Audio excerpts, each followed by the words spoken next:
Hello everyone, నేను మీ Navaneetha. Welcome to our channel Dhangari vlogs. యాక్చువల్గా మండే పోస్ట్ చేయాల్సిన వీడియో మిస్ అయింది. కొంచెము వేరే పనుల్లో కొంచెం బిజీగా ఉండడంతో వీడియో కాస్త లేట్ అయిపోయింది. అయినా పర్లేదు, ఈరోజు మన ఈ వీడియోలో రాగి ముద్ద ఎలా చేయాలి అనేది సింపుల్ టెక్నిక్స్, నేను ఎలా ఫాలో అవుతాను, నేను ఎలా చేసుకుంటాను అనేది మీకు చూపిస్తాను.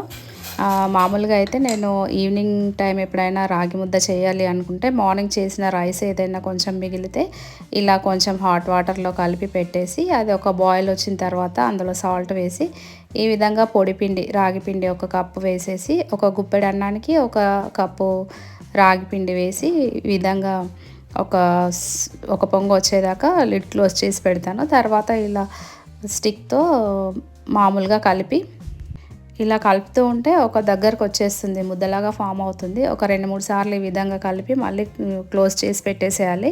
అది అప్పుడు ఆవిరికి మంచిగా పిండి అనేది ఉడుకుతుంది. యాక్చువల్గా అయితే అందరూ రాగి ముద్ద ఎలా చేసుకుంటారు అనేది తెలియదు నాకు. ఓన్లీ రాగి ముద్ద మాత్రమే తింటే కొంచెం డైజెషన్కి ప్రాబ్లం అవుతుందని చెప్పేసి ఈ విధంగా నేను రైస్తో కలిపి చేస్తాను.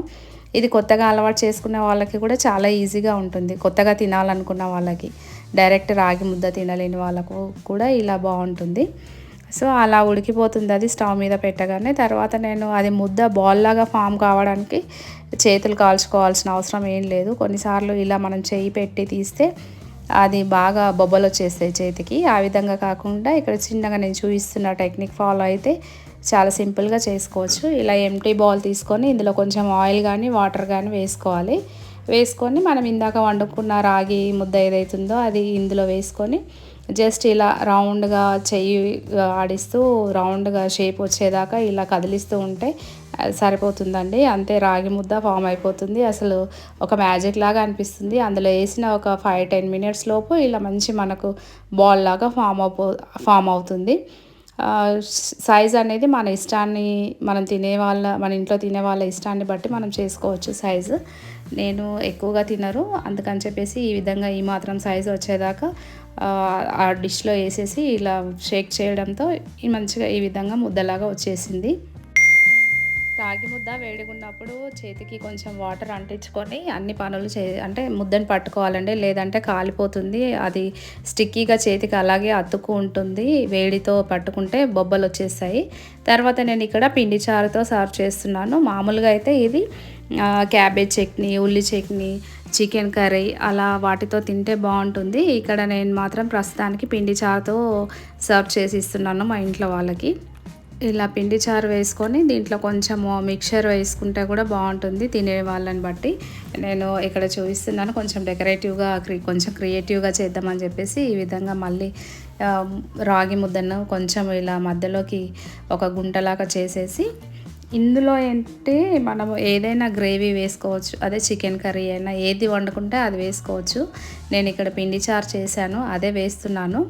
అది వేసి స్పూన్తో చేయితో కాకుండా స్పూన్తో తింటే మనము చాలా సేఫ్గా ఉంటుంది. ఇలా మిక్చర్ కూడా వేసుకోవచ్చు. మధ్యన అవి పంటికి తగులుతూ క్రంచీగా చాలా టేస్టీగా ఉంటుంది. దీనికి గాను నేను క్యాబేజ్ చట్నీ కూడా చేశాను. పల్లీలు ముందుగా ఈ విధంగా కొంచెం రోస్ట్గా వేయించుకోవాలి.